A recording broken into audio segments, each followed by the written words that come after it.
যুল জালালি ওয়াল ইকরাম, মহান রব্বুল আলামিনের প্রভুই বাকি থাকবে। ওয়াজহু রাব্বিকা যুল জালালি ওয়াল ইকরাম, রব্বুল আলামিন থাকবে, দুনিয়ার মধ্যে কিছু থাকবে না। এই আল্লাহ বলতেছেন সেটা সূরা রহমানে। এরপর আমার আল্লাহ বলেন ফাবিআইয়ি আলা রাব্বিকুমা তুকাজ্জিবান, অতএব তোমরা আপন প্রভুর তথা আল্লাহ রাব্বুল আলামিনের নিয়ামত কোন কোন নিয়ামতের তোমরা অস্বীকার করো।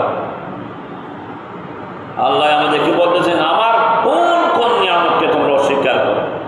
আমি তোমাদেরকে মাথা দিয়েছি নিয়ামত, দুই চোখ দিয়েছি নিয়ামত, দুই কান দিয়েছি শ্রবণ করার জন্য, গাল দিয়েছি চষে খাওয়ার জন্য, চিবে খাওয়ার জন্য, ভিতরে দাঁত দিয়েছি, জিভে দিয়েছি লবণ তিতা মিঠা বুঝার জন্য, এবং আবার সেই গলার মধ্যে আবার বেলি ফেটে পৌঁছার জন্য।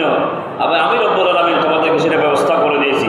খাদ্যগুলো বিভিন্ন ধরনের আইটেম খাদ্য একত্রিত করে খেয়েছ, আবার সেগুলো এক জায়গায় করে আবার সেটা মিশ্রণের মাধ্যমে, আমার কুদরতি মিশ্রণের মাধ্যমে আমিষ হয়ে গেছি।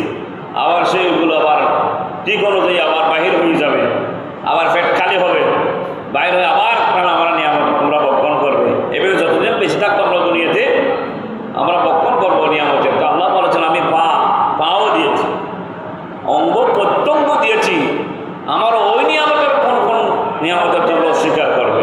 এবং আরও নিয়ামত দিয়েছি তোমাদের, ছেলে সন্তান, কন্যা সন্তান, বউ বেটি ইত্যাদি, বন্ধু বান্ধব, অনেক কিছু এগুলো তোমাদের দুনিয়ার দরকার, সব কিছু দিয়েছি। ওই নিয়ামতের কোন কোন নিয়ামতের তুমি অস্বীকার করবে? সুবহানাল্লাহ। আমরা পারবো? কোনোদিন না। ওই মাবুদের শুকর গুজার করে আমরা শেষ করতে পারবো না। শহর থেকে আমি আপনাদের মসজিদ পর্যন্ত আসার জন্য আল্লাহ তৌফিক দান করেছি।